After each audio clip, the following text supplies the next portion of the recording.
Peace, family. I'm up this morning watching this disturbingly interesting discussion they're having about Donald Trump while he's in trial.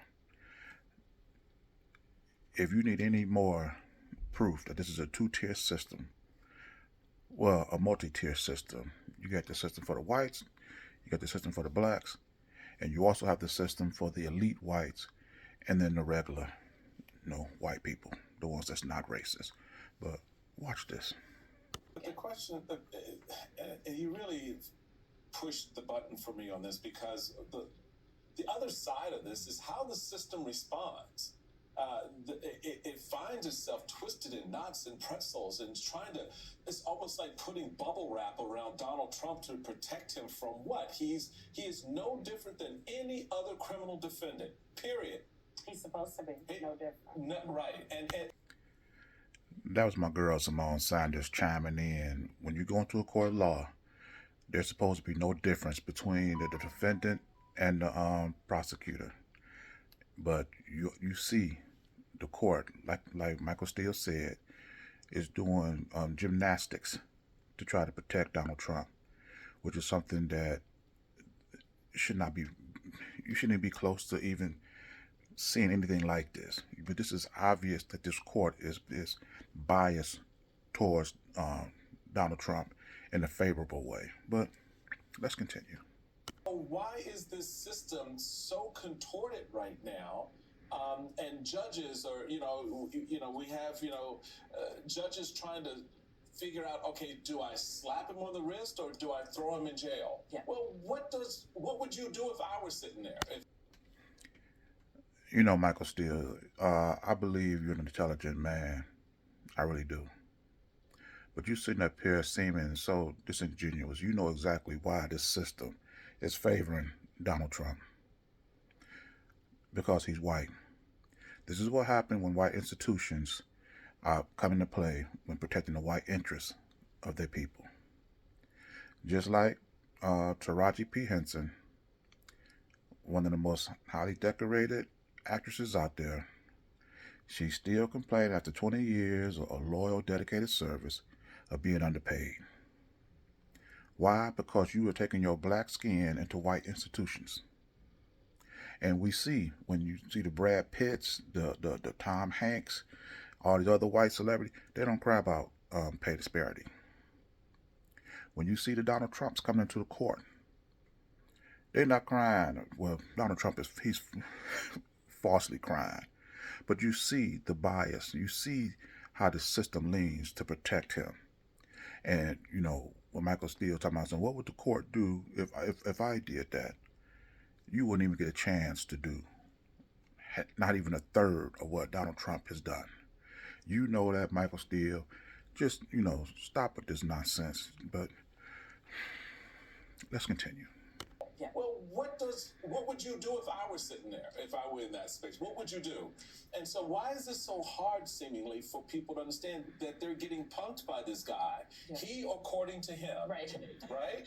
Yeah. That's what it is. One of the things that's so interesting, because, I was a prosecutor for more than 20 years, and most people who are involved in the criminal justice system, they obey the rules. Now, they might have committed a crime, but once hailed into court, they show up, they abide by their attorney's advice, they speak only when they're asked to speak, right? They don't, I think judges are used to people complying with the rules. The lawyers complying with the rules, the defendants complying with the rules, and Donald Trump just defies all of that. And so I think sometimes judges are a little bit at a loss. What do you do with somebody who's powerful and who continues to defy the rules?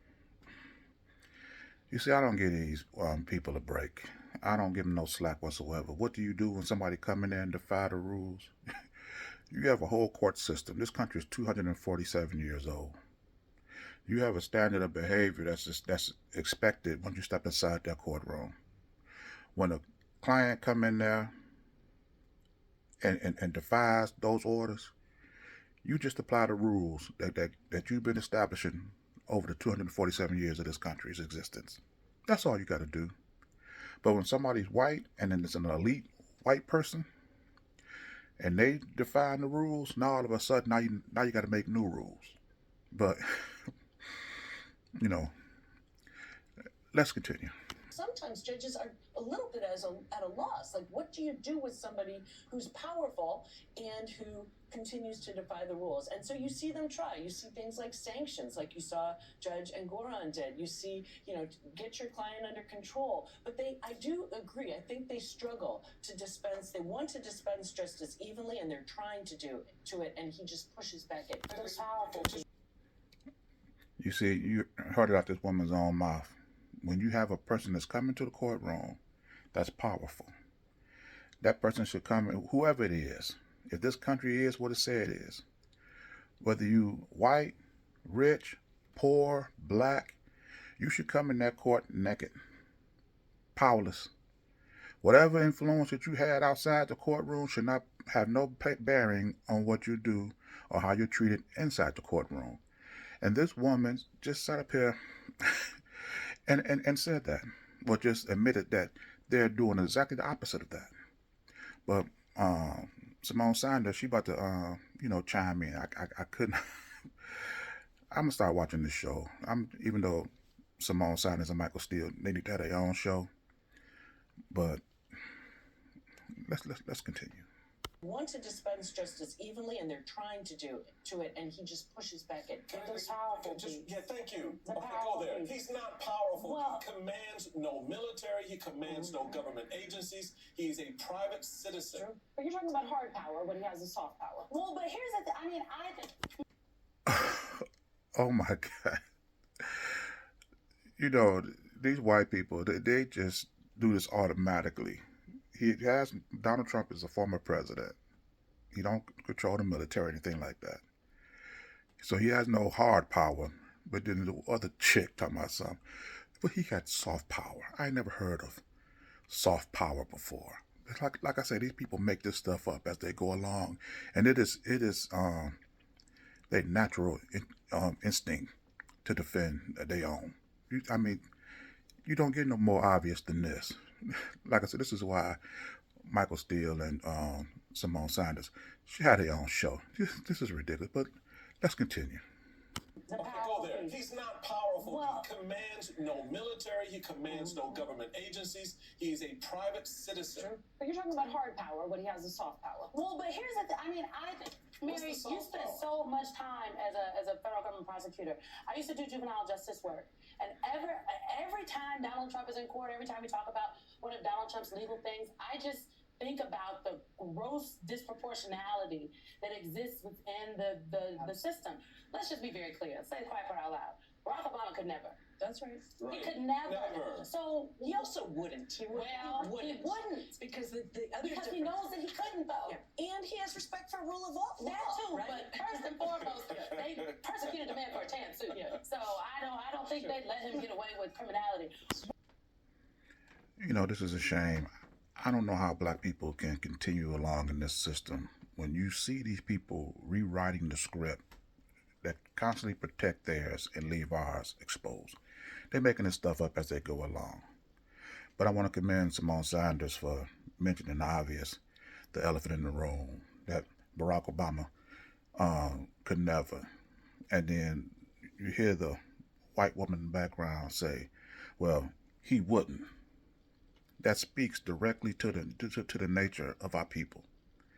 We're going to, whatever rules that we follow, whatever rules that we make, we're going to stick to them. We're going to honor them. Donald Trump, like I say, they're going to make this stuff up as they go along.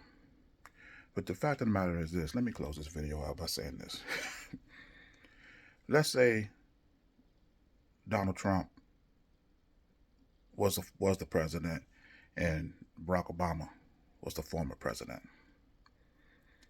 Barack Obama still couldn't do what Donald Trump do. Even if Barack Obama was the president of the United States, he still couldn't get away with what he does, what Donald Trump is doing in the court now. Because Barack Obama knows that a former white president is more powerful than the current black president. It's just as simple as that. It's just as simple as that.